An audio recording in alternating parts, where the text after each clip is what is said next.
안녕하세요. 저는 부산에 살고 있는 30대 중반 김연정이라고 해요. 지금 부산에 살고 있긴 하지만 저는 부산 출신은 아니고요. 경남 진주에서 태어나고 자랐어요. 그런데 부산에 있는 대학에 진학했다가 경상북도 안동 출신인 남편을 만나게 됐답니다.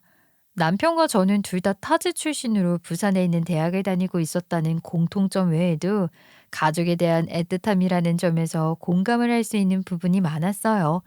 좀 특별한 애틋함이었거든요. 그런데 그 애틋함을 여지없이 깨트리게 하는 일들을 겪게 된 거예요. 제가 오늘 하고 싶은 이야기는 그런 이야기입니다. 말씀드린 것처럼 저는 흔하지 않은 어린 시절에 상처가 있었어요. 어릴 때 여동생이 너무 일찍 하늘나라로 가버렸거든요. 제가 초등학교에 갓 들어갔을 때 5살밖에 되지 않았던 동생이 몹쓸 병에 걸렸고 끝내 그 병을 이겨내지 못했거든요. 저도 어렸을 때의 일이지만 동생이 죽었을 때 얼마나 아팠는지 그 기억뿐만 아니라 동생과 함께 놀았던 행복한 기억 또한 너무나 생생하게 남아 있습니다. 그래서 여전히 슬프고 힘든 건지도 모르겠어요. 저뿐만 아니라 저희 부모님도 동생을 잃은 슬픔과 상처가 깊으셨는데 특히 엄마는 우울증을 앓을 정도로 병이 깊으셨어요. 시간이 지나면서 우울증 증세는 많이 나아졌지만 다시는 동생과 함께 우리 네 식구가 함께 했던 그 완벽한 시절처럼 환하게 웃지는 못하셨죠. 엄마의 담당이와 아빠는 아이를 입양하는 것에 대해서 엄마와 상의를 하기도 했지만 엄마는 그것이 동생을 잃은 슬픔을 극복하는 데 도움이 될 것 같지 않다고 거부하셨어요. 대신 정기적으로 보육원 봉사를 나가시면서 그곳에 있는 아이들을 돌보셨는데 그러면서 조금씩 웃음과 생기를 회복하기 시작하셨던 것 같아요. 고등학생이 되고 나서는 저도 엄마를 따라 보육원 봉사를 다녔고 대학생이 되고 직장인이 되고 결혼을 한 이후에도 지금까지 계속해서 보육원 봉사를 하고 있답니다. 그리고 보육원 봉사활동을 하면서 남편도 만나게 됐어요. 대학교 2학년을 앞둔 겨울방학쯤 제가 봉사활동을 하던 보육원에 남편이 새로운 봉사 지원자로 참여를 했던 거죠. 그런데 남편에게도 보육원 봉사활동은 치유의 일환이었던 것 같아요. 남편은 초등학교 3학년 때 어머니를 여의었다고 했거든요. 어머, 봉사활동을 결심하신 동기가 저랑 비슷하시네요. 저한테도 봉사활동은 치유예요. 여기 와서 힐링하고 간답니다. 보육원 봉사활동을 시작한 지 오래되셨어요? 보니까 아이들 다루는 게 많이 익숙해 보이시더라고요. 아이들이랑 많이 친해 보이기도 하고 말이에요. 네, 저는 고등학생이 되면서 보육원 봉사활동을 시작했어요. 엄마가 오랫동안 이 봉사를 하셨거든요. 그래서 저도 늘 따라가고 싶었는데, 그럴 때마다 엄마가 고등학생이 되면 같이 하자고 말씀하셨어요. 그리고 고등학생이 되자마자 데려가 달라고 쫄랐죠. 보육원 봉사활동이 그렇게 하고 싶었어요? 특별한 이유라도 있는지 물어봐도 될까요? 네, 그럼요. 얼마든지요. 엄마가 돌아가셔서 외롭게 자랐다고 했잖아요. 저는 어렸을 때 동생을 잃었어요. 아주 나쁜 병이었대요. 동생을 보내고 엄마도 저도 무척이나 힘들었죠. 그랬는데 보육원 봉사를 다니기 시작하면서 엄마가 조금씩 슬픔을 극복하시기 시작했어요. 봉사를 나와보니까 엄마가 회복될 수 있었던 이유를 알겠더라고요. 그래서 저도 계속 봉사활동을 했던 것 같아요. 부산에 와서도 이렇게 계속하고 있는 거고 말이에요. 오, 아우, 정말 비슷하네요. 상황은 다르지만 감정적인 면에서 너무 공감되는 게 많은 것 같아요. 엄마가 돌아가신 이후로 늘 엄마의 사랑이 그리웠고 고팠어요. 전역하고 복학하기 전에 봉사활동을 하나 해야겠다고 마음을 먹었는데 그때 보육원 봉사활동이 제일 먼저 떠오르더라고요. 아마 저처럼 엄마 사랑이 고픈 아이들을 돌봐주고 싶었던 것 같아요. 엄마 사랑을 대신할 수는 없겠지만 진심을 다할 자신은 있었으니까요. 그렇지만 초보라서 모르는 것 투성이에요. 많이 가르쳐 주세요. 그렇게 봉사활동을 시작한 남편은 아이들이 자기를 따르고 와서 안길 때만큼 평온한 힐링을 경험한 적이 없는 것 같다며 보육원 봉사활동이 자기에게 얼마나 큰 치유가 되고 있는지 이야기하더라고요. 그렇게 서로의 상처를 나누면서 남편과 저는 급속도로 친해졌고 연인 사이가 됐어요. 남편과 저는 같은 해에 대학을 졸업했고 그 해에 바로 남편은 부산에 있는 F&B 회사의 즉석식품 개발 부서에 저 역시 부산에 있는 유아복 브랜드의 마케팅 부서에 나란히 입사했습니다. 둘 다 결핍의 상처를 갖고 있었기에 하루빨리 결혼해서 아이도 낳고 둘만의 가정을 이루고 싶다는 생각이 간절했었거든요. 그 마음으로 취업 준비도 정말 열심히 했던 것 같아요. 그렇게 입사한 지 1년이 지났을 때 모아놓은 돈은 별로 없었지만 젊어 고생은 사서 한다는 마음으로 결혼을 결심하게 됐어요. 그때만 해도 결혼만 하면 바로 아이가 생길 줄 알았고 아이 키울 생각을 하면 살림살이가 빠듯하지 않을까 생각했던 건데 그렇게 되더라도 얼마든지 행복하게 잘 살 자신이 있었답니다. 그러나 마음처럼 아이가 금방 찾아와 주진 않았고 결혼한 지 올해로 5년 차가 됐지만 아직 아이는 없어요. 아이를 낳고 더욱 풍성한 가정을 이루지는 못했지만 남편과 저는 여전히 서로를 존중하고 아끼면서 잘 살고 있었어요. 그렇게 알콩달콩 연애하듯이 평온하기만 했던 우리 부부에게 작년에 작은 변화가 있었는데 그 파장이 생각보다 크게 이어졌어요. 작년에 일어난 변화란 것이 시아버지의 재혼입니다. 시아버지는 안동에 살고 계셨고 저희 부부는 부산에 살고 있었지만 혼자 계시는 시아버지를 생각해서 되도록 자주 찾아뵈려고 노력했어요. 부산에서 안동까지 편도로는 2시간 반 정도 걸리는데요. 주말이면 부산 시내가 말도 막히게 막혀요. 특히 부산을 빠져나가는 터널 주변은 정말 말도 못한답니다.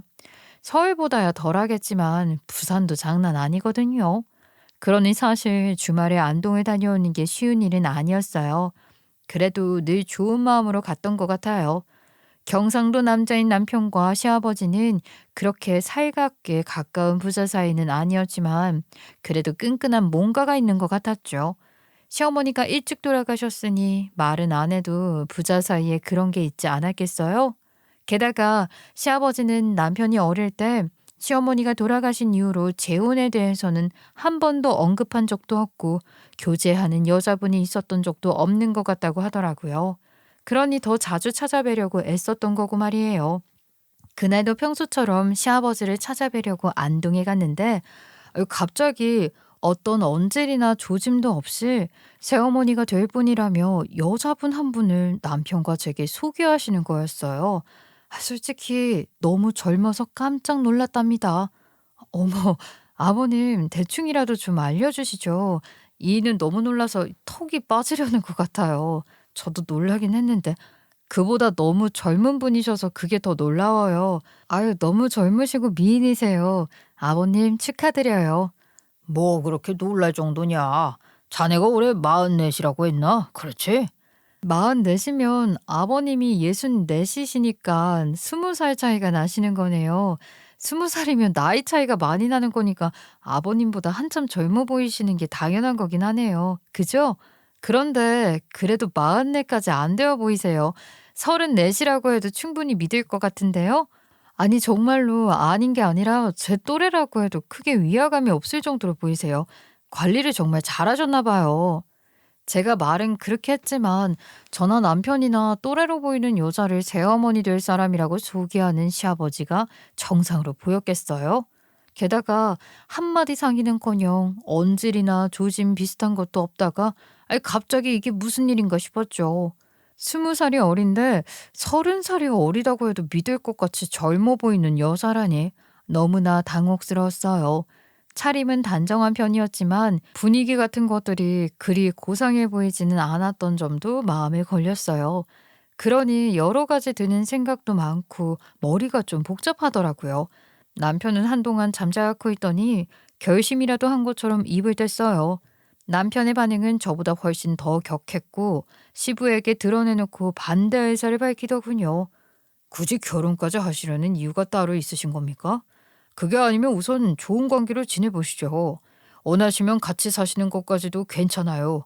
그렇지만 이렇게 갑자기 재혼이라니요. 그렇게 바로 법적으로 부부가 되는 것까지 진행하시는 건 반대입니다. 그렇게까지 하지 않으셔도 되잖아요. 아버님, 그러니까 저희 생각에는요, 두 분 좋은 사이로 편하게 조금 더 지내보시는 게 좋지 않을까 하는 거예요. 교제하신 지 그리 오래된 것 같지도 않으신데 갑자기 결혼할 사이라고 소개를 하시니까 좀 당황스럽기도 하고요. 조금 더 여유를 갖고 지내보시는 게 어떠세요? 남편이 그렇게 드러내놓고 말하길래 저도 조심스럽게 제 의견을 솔직하게 말씀드렸죠. 그랬더니 시아버지는 바로 정색을 하시더라고요. 아비가 젊은 시절 혼자 되어서 이날까지 여자 한 번 만난 적 없이 아들 하나 키우며 살다가 늦은 나이에 좋은 사람 만나 결혼을 한다는데 축하는 못할 망정? 뭐? 반대라고? 내가 이 나이에 너희들 허락받고 결혼해야 하냐? 내가 지금 너희들한테 허락받으려고 이 자리를 만든 거라고 생각하면 크게 잘못 생각한 거다. 너희들이 뭐라고 해도 나는 정식으로 결혼식 올리고 합쳐 살 생각이니 그렇게 알아. 시아버지는 그렇게 역정을 내셨고 기어이 결혼을 강행하셨어요. 지금 생각하면 거기까지만 해도 괜찮았던 건지도 모르겠네요. 반대를 무릅쓰고 결혼을 하시더니 아유 심지어 임신까지 했다는 게 아니겠어요? 그 얘기를 새해 맞이하러 시댁에 간 날 들은 거예요. 새해 시작부터 어이가 없었죠. 축하드린다는 말을 억지로라도 해야 하는데 어우 진짜 그 말이 왜 그렇게 안 나오던지 정말 안 나오더라고요. 저보다 남편이 더 놀란 것 같았고 임신 얘기를 들을 때부터 이미 표정도 굳었고 입을 뗄 것 같지 않았어요. 그러니 저라도 먼저 입을 떼야 했는데 도통 뭐라고 해야 할지 정말 기가 막혔어요. 아휴, 해가 바뀌었으니까 45이 되신 건데 제 주변에도 40 넘어 아이 낳은 산모들이 있긴 했지만 45까지는 없었거든요. 그래서 좀 놀라긴 했어요. 병원에는 가보셨어요? 뭐라고 해요? 괜찮대요? 병원에서 뭐 다른 얘기는 없었어요? 뭐 그렇게 시어머니 건강을 걱정하는 얘기들을 애둘러 했죠. 그런데 얘기를 하다 보니 그렇게 애꿎은 시어머니 나이나 건강 걱정을 하는 걸로 직성이 풀리지 않는 거예요. 그래서 저도 모르게 이 마음의 소리가 마구마구 쏟아져 나와 버렸어요. 아니 아버님, 근데 올해 아버님 연세가 몇인데 지금 자식을 보신다는 건지 솔직히 걱정보다 황당하네요. 지금 임신을 하셔서 아이를 낳으시면 그 애를 어떻게 키우시려고 그러세요? 어머님, 어머님은 정말 괜찮으세요? 아이 정말 어쩌시려고. 듣자 하니? 아무리 그렇더라도 축하한다는 말부터 해야 하는 거 아니냐?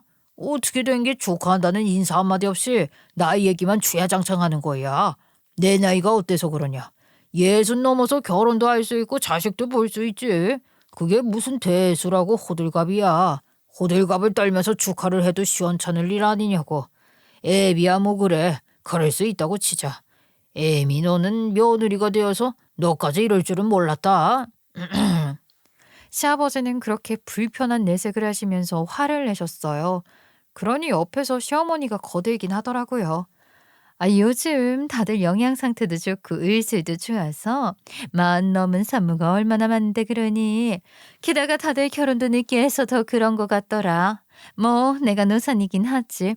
그렇지만 아주 없는 경우도 아니고 우리 엄마 시절에도 신 넘어 늦둥이 보는 집들도 있고 그랬거든. 병원에서 하라는 대로 잘하면 아무 문제 없을 거야. 그러면서 묻지도 않았고 아무도 궁금하지도 않은 쓸데없는 말을 한참 하더라고요. 그런데 그 젊은 시어머니가 완전 여우 같았던 게 뭔 줄 아세요? 시아버지가 화난 걸 무마시켜 주려는 것처럼 저희한테 그런 식으로 얘기를 하더니 시아버지를 돌아보면서 콧소리까지 섞어가면서 이러는 거예요. 여보, 근데 나 애까지 가져서 애들한테 미운 털 더 제대로 박힌 것 같아요. 어떡하죠? 시아버지한테 애교를 부리는 것 같으면서도 결국은 서운한 기색을 보이며 툴툴거리는 거잖아요. 그것도 저희 부부 다 들으라는 식으로 말이에요. 하여간 여러모로 불편한 새해맞이였어요. 시댁에서 내내 썩은 표정으로 있던 남편은 시댁에서 나오자마자 볼멘 소리를 시작하더라고요. 아니 정말 왜 저러시는 거래.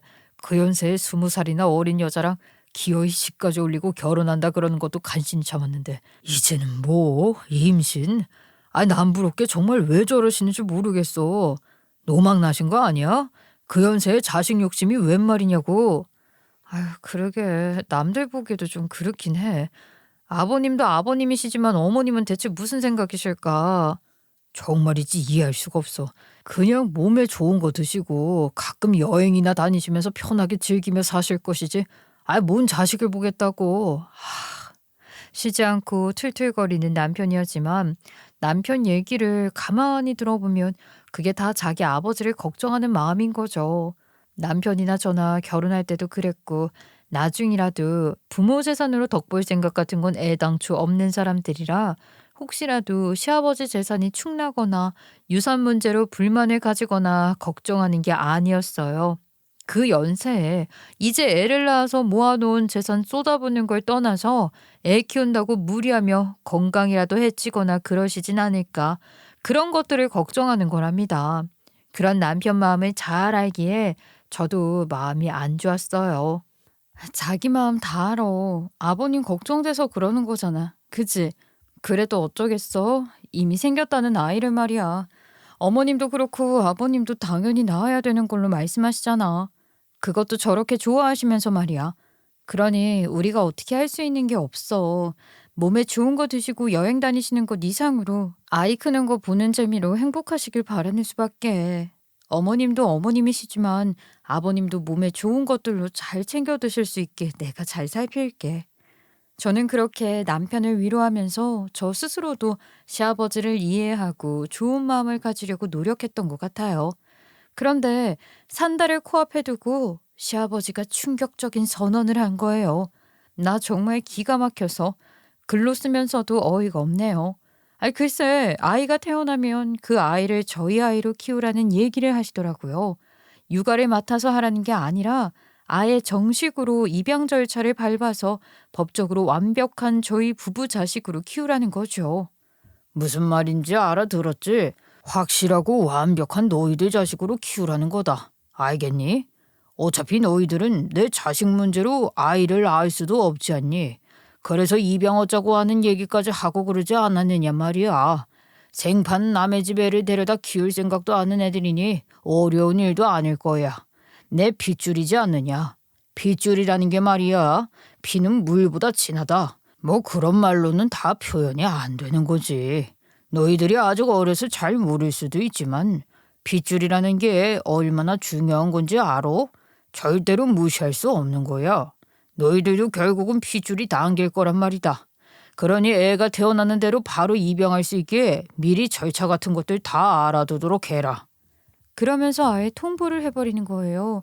결혼을 하시겠다고 했던 것도 그렇고 그 연세에 임신을 하셔서 그 자식을 낳겠다고 하셨던 것도 그래요. 결국에는 두 분 인생이니까 사실 저희가 뭐라고 말씀드릴 수 없는 일이긴 하죠.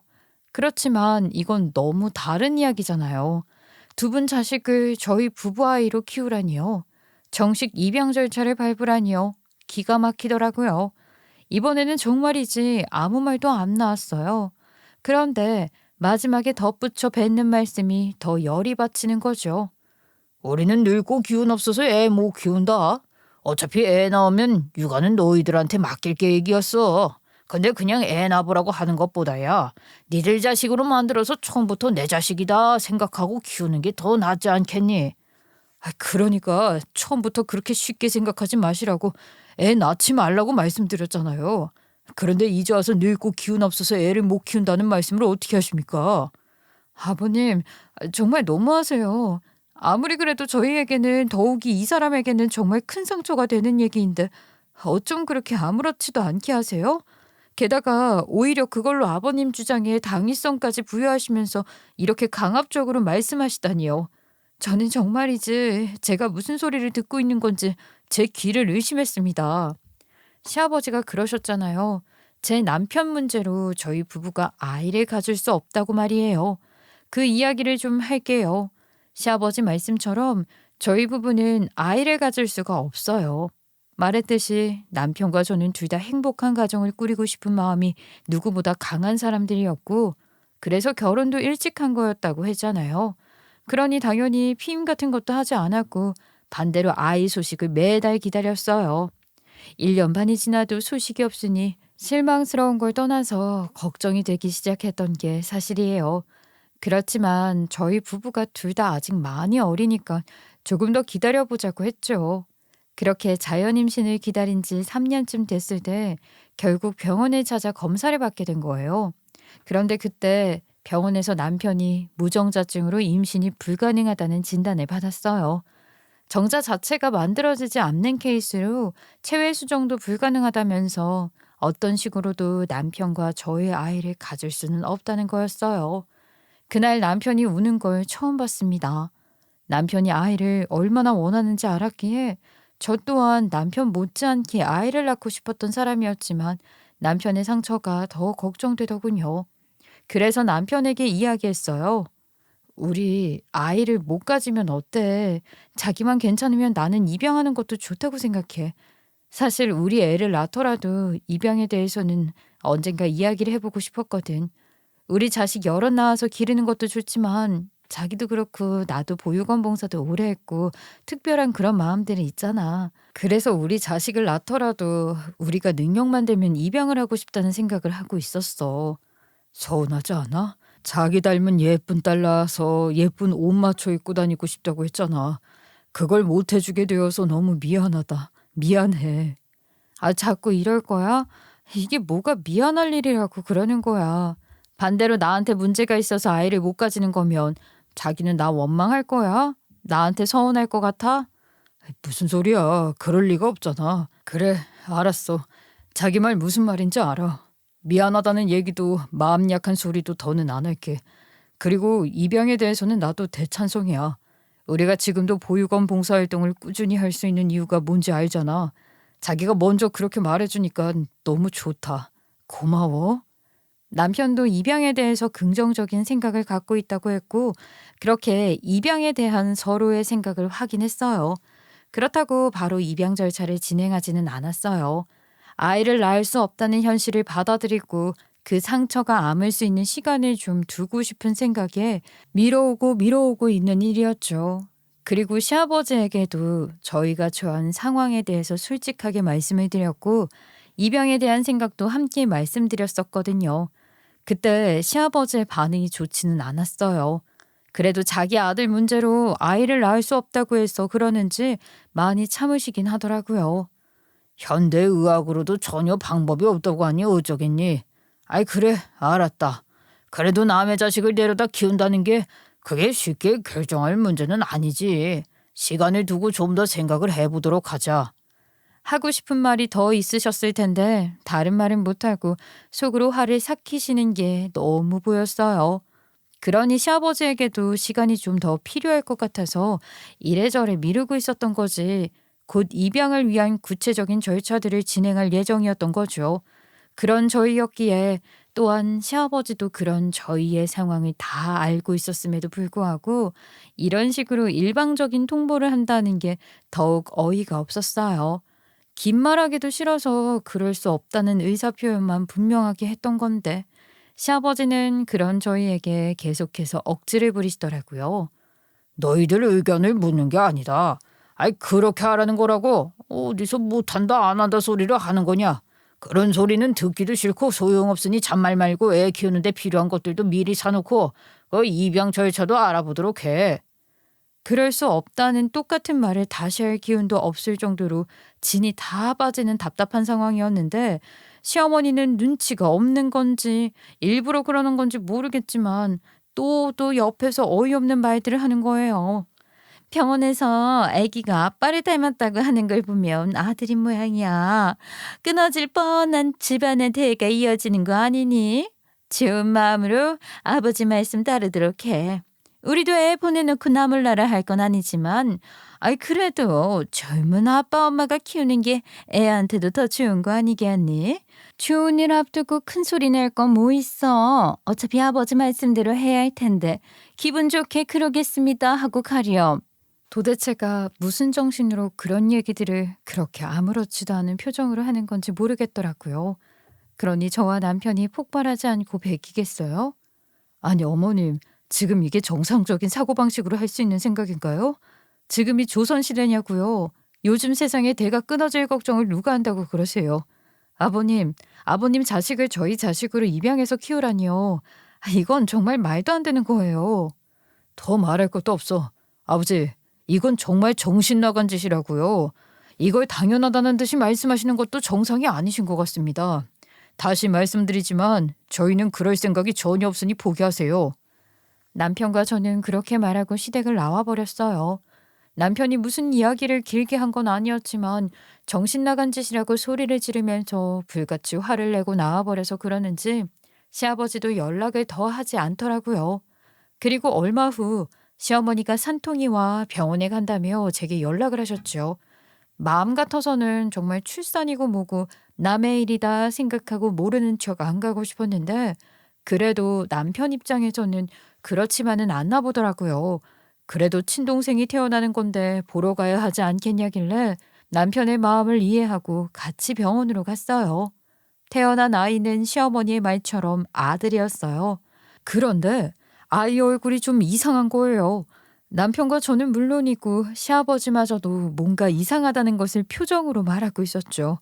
뭔가 잘못된 것 같았어요. 그래서 의사 선생님께 물어보니 뜻밖의 말씀을 하시더라고요. 아이가 다운 증후군을 갖고 태어났어요. 이미 산정검사를 통해 감지된 것이라 사전에 다 고지를 했고 동의를 하셔서 출산을 하신 걸로 알고 있는데 처음 듣는 얘기신가요? 의사 선생님은 그렇게 도리어 의아해하면서 저희를 쳐다보는 거예요. 알아보고 할 것도 없이 빤한 스토리인 거죠. 산정 검사를 통해서 이미 다운 증후군인 걸 알고 있는 상태였고 병원에서 사실을 고지하고 의사를 물었음에도 시어머니가 그 사실을 시아버지를 비롯한 우리 모두에게 숨기고 출산을 강행한 것이 뭐겠어요? 의문스러운 건 시어머니가 대체 왜 그렇게까지 했냐는 거였는데 의사로부터 그 사실을 들은 시아버지는 그 길로 시어머니의 병실로 달려가서는 대차게 시어머니의 뺨을 쳐올리더니 제가 궁금했던 그 질문에 대한 답을 할 수 있게 하더군요. 이 사기꾼 같은 년 어디서 사기를 치는 거야? 다운 증후군인 애를 낳아놓고 계약서에 적힌 돈을 제대로 다 받아갈 생각을 안 한 건 아니지? 약속했던 돈은 못 주니까 그렇게 알아. 알겠어? 계약서라니요? 약속했던 돈이라니요? 60대 중반인 시아버지가 어느 날 갑자기 20살 어린 여자와 결혼을 하겠다고 한 것도 그리고 결혼을 한 것으로도 모자라 금방 임신까지 하더니 그 애를 저희 자식으로 입양해 키우라고 한 것만 해도 말로 다 할 수가 없는데 진짜 기가 막히고 어처구니가 없는 얘기는 지금부터랍니다. 시아버지랑 시어머니는 말하자면 위장 결혼을 한 관계였어요. 뭐를 위한 위장 결혼이냐고요? 저희 부부가 남의 자식을 입양해서 키운다는 게 영 못마땅했던 시아버지가 어떻게든 자기 핏줄이 섞인 애를 키우게 하려고 시어머니와 계약을 한 거였어요. 이거 뭐 현대판 씨바지도 아니고 그야말로 말입못이었죠. 수년 전에 그런 식의 현대판 씨바지, 대리모 같은 걸 전문적으로 알선하는 중개인 집단에 대한 기사가 돼서 특필된 걸 본 적이 있긴 했지만 그런 일이 지금도 일어나고 있다니 말이에요. 게다가 그 일이 저희 집안에서 일어나다니요. 정말이지 할 말이 없었습니다. 아니, 그런데 무슨 그런 계약을 마흔도 훌쩍 넘은 여자랑 하는 거야.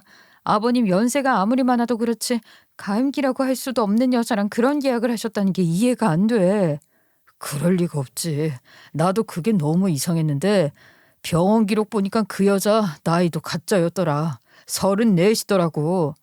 정말이야? 어쩐지 너무 젊어 보인다 했어. 그런데 도대체 그런 여자를 어디서 어떻게 만나신 거래? 아니, 구하신 건가? 무튼 중개인 같은 걸 끼고 하신 걸까? 뭘 어떤 식으로 알아보고 한 건지 모르겠지만 하여간 계약서까지 작성한 명백한 계약 관계였어. 그 여자가 보여주길래 계약서를 봤는데 착수금을 받고 결혼을 한 거고 아이를 낳으면 잔금을 지급하고 자연스럽게 이혼할 예정이었던 거래. 어머 어머, 진짜 할 말이 없다. 그런 상황에서 아이에게 문제가 있다고 하니까 그 사실을 아버님이 아시면 아이 포기하라고 할 것이 분명하고 그러면 아이를 낳아야 받을 수 있는 잔금을 받지 못하게 될 것이 걱정돼서 애가 다운 증후군이라는 사실을 일부러 숨기고 아이를 낳았다는 거잖아. 그랬겠지. 다시 임신을 해서 아이를 낳기까지는 또 시간이 한참 더 걸릴 뿐만 아니라 다시 임신이 바로 된다는 보장도 없는 거니까 말이야. 아무리 그래도 그렇지. 아니 어떻게 그럴 수가 있을까? 정말 이해할 수 없는 사람이야. 아버님도 마찬가지고. 미친 거라니까. 노망이 나신 게 아니고서 어떻게 이런 짓까지 벌일 수 있는 건지 모르겠어. 그 여자는 아버지가 돈을 못 주겠다고 하니까 개거품 물고 난리도 아니더라. 방금 애를 낳은 여자가 맞나 싶었더라고. 정말 그랬어요. 남편은 아버님은 물론이고 그 여자도 들여다볼 필요 없다고 했지만 돌봐줄 사람도 없이 병원에 있는 걸 알면서 그냥 모른 척할 수는 없었어요.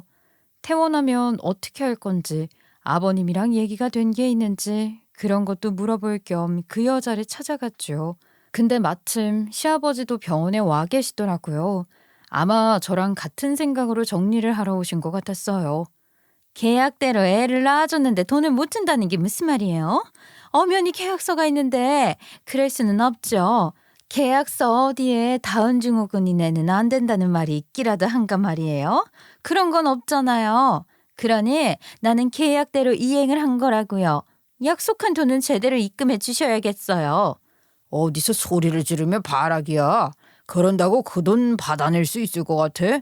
아이, 무슨 할 말 있다고 이 난리야. 사람도 화나게 해서 한 대 더 맞고 싶어서 그래? 뭐 계약서에 다은증후군에는 안 된다는 명시가 없어? 그건 너무 당연한 거지. 아, 누가 그딴 걸 계약서에 쓰냐. 어디서 개수작이야 개수작이. 어차피 우리나라에서 이런 식으로 애 낳아주는 건 불법인데 그 계약서로 네가 할 수 있는 게 있을 것 같아? 아, 나는 절대로 돈 못 줘.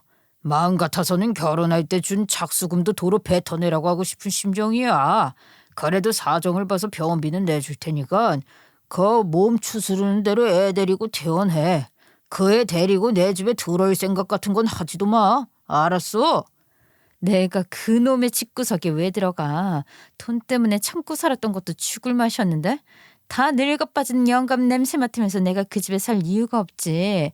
걱정도 팔자네. 그런 걱정은 하지도 마세요. 그리고 돈 못 준다고 자꾸 그러시는데 정말 왜 그러시는 거예요? 어떻게든 그 돈 받아낼 방법 찾을 테니까 기다리세요. 그리고 애당초 나는 낳을 마음도 없었던 애를 내가 왜 데려가요? 그쪽이 필요해서 돈까지 주면서 낳아달라고 한 애잖아. 그런 애를 왜 내가 데려가냐고요? 기가 막혀서 계약서대로 나한테는 입금이나 하고 저 애는 그쪽에서 데려다 키우라고요. 아, 그리고 맞아. 손찌검. 내 뺨 후려친 거나 그거 진단서 받아놨어요. 애 낳은 지 하루도 안 지난 여자 뺨을 그렇게 후려쳐요? 이건 폭행이지. 그리고 엄연히 법적으로 내가 마누라인데 이거 가정폭력이야. 그럼 제가 더 무거워지는 거 아닌가? 내가 제대로 다 알아볼 거야. 헛소리 작작해. 가정폭력 같은 소리 하고 있네. 너 같은 사기꾼 년이 내 마누라로 인정이나 받을 수 있을 것 같아? 어린 년이 아주 도끼가 가득 차서는 저 무서운 년. 내가 너 같은 년은 살다 처음 본다. 폭행죄로 고소할 테면 어디 해봐. 마음대로 하라고. 네가 무슨 짓을 해도 나는 그 돈 못 줘. 그리고 애도 네가 알아서 해. 나는 모르는 일이야.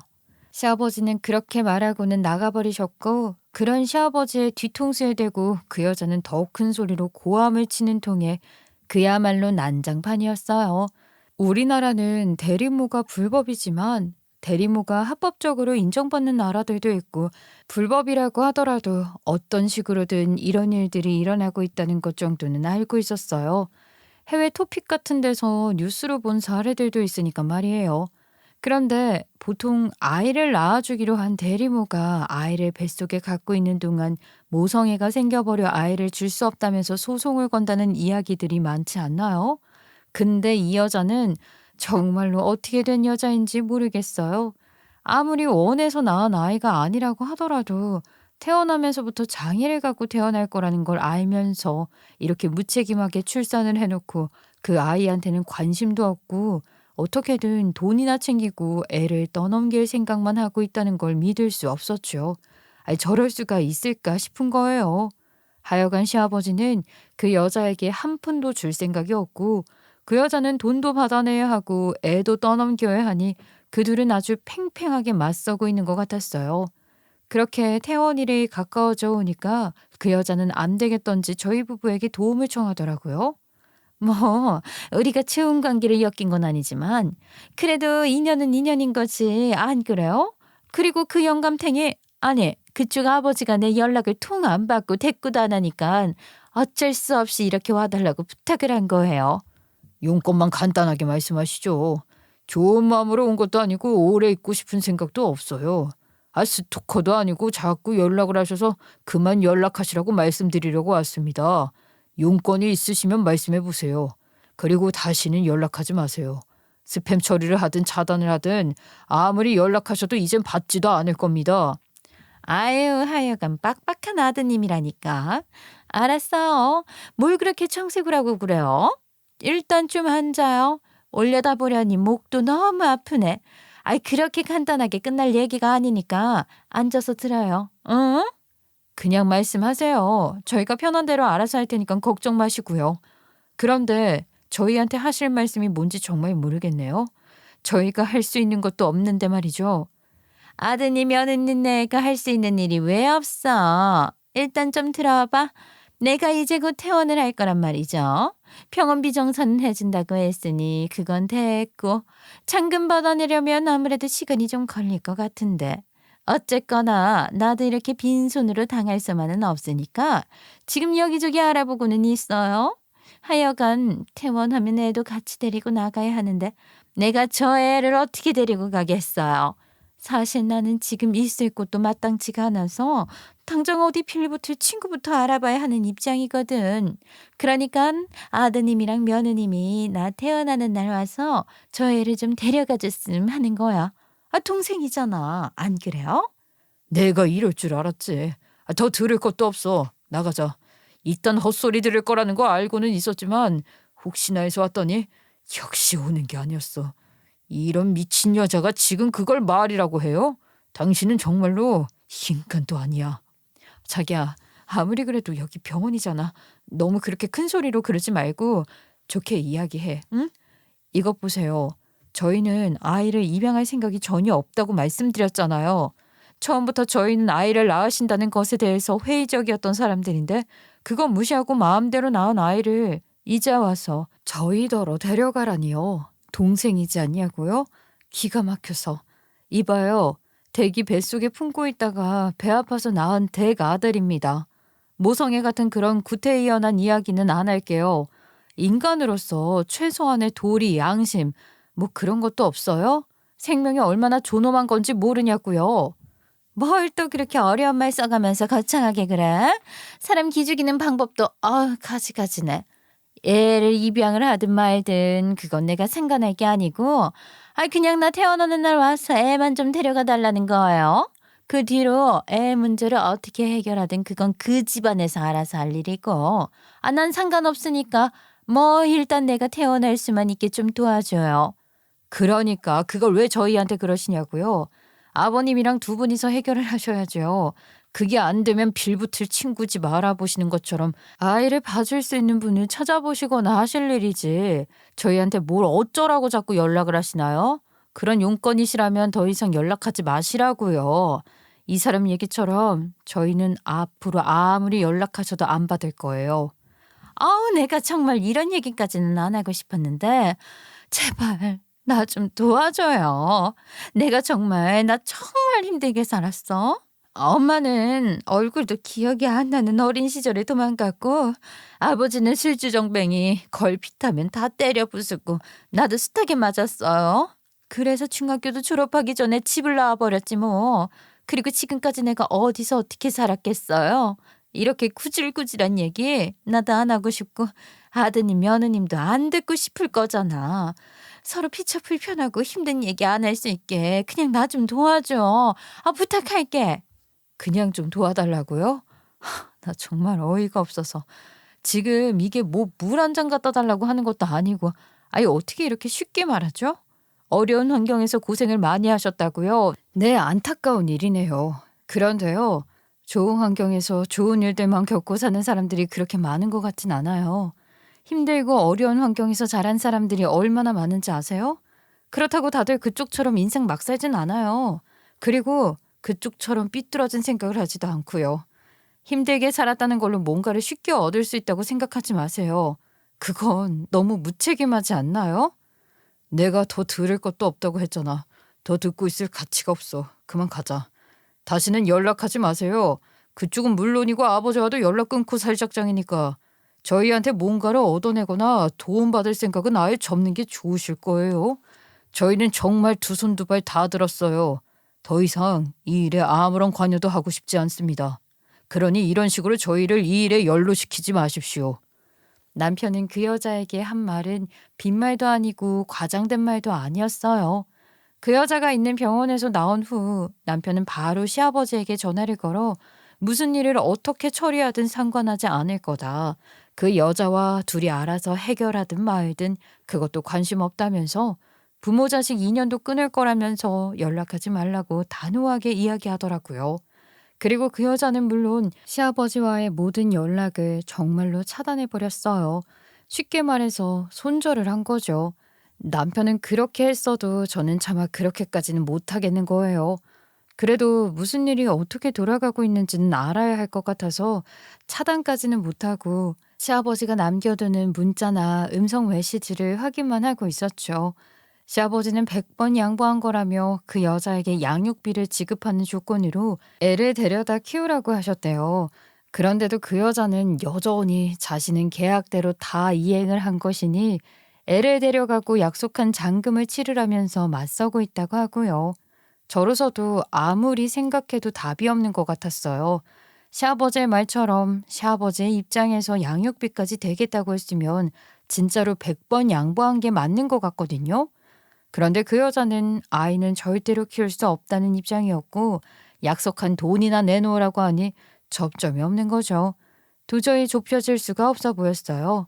난자까지 제공하는 대리모든 아이만 낳아주는 대리모든 어쨌거나 우리나라에서는 대리모는 있을 수 없는 일이라고 해요. 그런데 웃기는 게 그걸 처벌할 수 있는 법이 명확하지는 않다고 하더라고요. 그러니 시아버지와 그 여자는 답도 없는 싸움을 하고 있는 거나 다름없는 거죠. 시아버지랑 그 여자랑 언제까지 그러고 싸우든지 상관없지만 태어난 아이가 너무 불쌍할 뿐입니다. 솔직히 그 아이만 생각하면 가슴이 너무 아프고 마음이 약해지는 것도 사실이에요. 그렇지만 어처구니 없게 그토록 엽기적인 발상을 하고 계약서라는 것까지 작성하며 두 사람이 벌인 일을 그 일의 결과를 남편과 제가 수습할 생각은 추호도 없어요. 마음 약해지지 말자고 남편과 하루에도 몇 번씩이나 이야기를 한 것 같아요. 애당초 남의 자식을 키우게 할 순 없다며 자기 핏줄을 입양시키겠다고 마음먹은 시아버지의 엽기적인 발상도 기가 막히는데 일이 잘못되니 무책임하게 미루기만 하는 꼴이라니요. 다른 건 모르겠고 아이를 저대로 방치한다면 그것으로 처벌을 할 수는 있을 테니 그것에 대해서는 저희 부부가 나서서 고소고발을 할 생각도 있어요. 어떤 식으로든 자신들이 저지른 일의 결과로 태어난 아이를 책임지길 바라는 마음으로 지켜볼 작정이었죠. 그런데 그 여자가 자기 배 아파 낳은 그 아이를 결국에는 보육원에 맡길 거라고 했다는 거예요. 정말 천벌받을 몹쓸년이라면서 시아버지가 제게 메시지를 남겨놓으셨더군요. 그러면서 애를 보육원에 갖다 버리는 걸 가만히 두고 볼 셈이냐며 그러지 말고 아이를 입양하라는 말씀을 여전히 하고 계십니다. 솔직히 아버님이고 그 여자고 정말 방법만 있다면 법적으로 처벌을 받게 하고 싶은 마음이에요. 우리나라 현행법으로는 뚜렷한 방법이 없는 것 같아서 안타깝고 또 화가 나기도 하더라고요. 정말 나쁜 사람들이잖아요. 태어난 아이는 무슨 죄가 있길래 부모로부터 그런 취급을 받아야 하는 걸까요? 아버님은 이 와중에도 아직까지 입양 얘기를 하시더라. 아이를 어떻게 하려는지 그게 걱정되기도 하고 알아야 할 것 같아서 아버님이나 그 여자 차단 안 하고 남겨놓은 메시지 확인이라도 해야겠다 싶었는데 이젠 정말 나도 한계인가 봐. 마음이 너무 힘들어. 자기 마음을 내가 왜 모르겠어. 내 마음도 자기 마음이랑 똑같아. 그렇지만 우리가 할 수 있는 일이 없어. 아이 생각만 하면 나도 정말 너무 괴로워. 내가 이러는 게 맞나 싶고 당장 가서 아이는 데려와야 하는 게 아닌가 싶을 때도 있고 말이야. 그런데 그렇게 하지 않는 게 맞다고 생각해. 처음부터 아버지가 벌인 일들은 정말이지 너무나도 엽기적이야. 있을 수도 없는, 있어서는 안 되는 일들이었던 거지. 그렇게 말도 안 되는 생각으로 저질러 놓으신 일을 내가 책임진다면 아버지는 자기가 저지른 잘못이 얼마나 엄청난 건지 끝까지 모르실 거야. 인정하지도 않으실 거고 말이야. 자식이 저지른 일을 부모가 책임져야 할 의무가 없듯이 아버지가 아버지 마음대로 저지른 일을 우리가 책임져야 할 의무도 없는 거야. 그러니까 너무 괴로워하지 말고 자기도 이제 신경 끄고 잊어버려. 자기 말이 맞는 것 같아. 나도 그렇고 자기도 그렇고 우리가 가족에게 갖는 애틋함이라는 게 좀 특별하잖아. 아무리 그래도 이건 정말 아닌 것 같아. 내가 생각하는 가족은 아버님이 생각하시는 거랑은 달라. 핏줄이라니 그게 뭐라고. 가족은 그런 게 아니잖아. 나도 마음 단단히 먹고 잊어버릴래. 그게 맞는 것 같아. 그래서 지금은 시아버지와 그 여자 관련된 모든 것들을 차단하고 끊어버렸어요. 자기들이 저지른 일이 얼마나 엄청나고 끔찍한 짓인지 깨닫지도 못하고 무책임하게 그지없게 행동하는 그 사람들이 어떻게 되는 건지 더 이상 궁금해하지도 않으려고요. 하늘이 무심하지 않다는 얘기들을 많이 하잖아요. 그리고 여기 올라오는 다른 이야기들을 들어보면 정말 그렇구나 하는 생각을 많이 하게 되는 것 같아요. 법적으로 명확한 처벌을 받지 않는다고 하더라도 어떤 식으로든 언젠가는 그 벌을 받게 될 거라고 생각해요. 자기들이 저지른 일보다 몇 배 큰 죗값으로 그 벌을 돌려받을 거라고 말이에요. 그러니 저는 다 잊고 좋은 생각만 하고 좋은 일들만 하고 살래요. 이제 저희 아이를 입양해도 좋을 시기가 된 것 같아서 다음 주에는 남편과 본격적으로 입양 절차에 대해서 이야기하기로 했답니다. 좋은 날들이 기다리고 있을 테니까 더 열심히 살아야죠. 응원해 주실 거죠? 지금까지 제 기가 막힌 이야기 들어주셔서 감사합니다.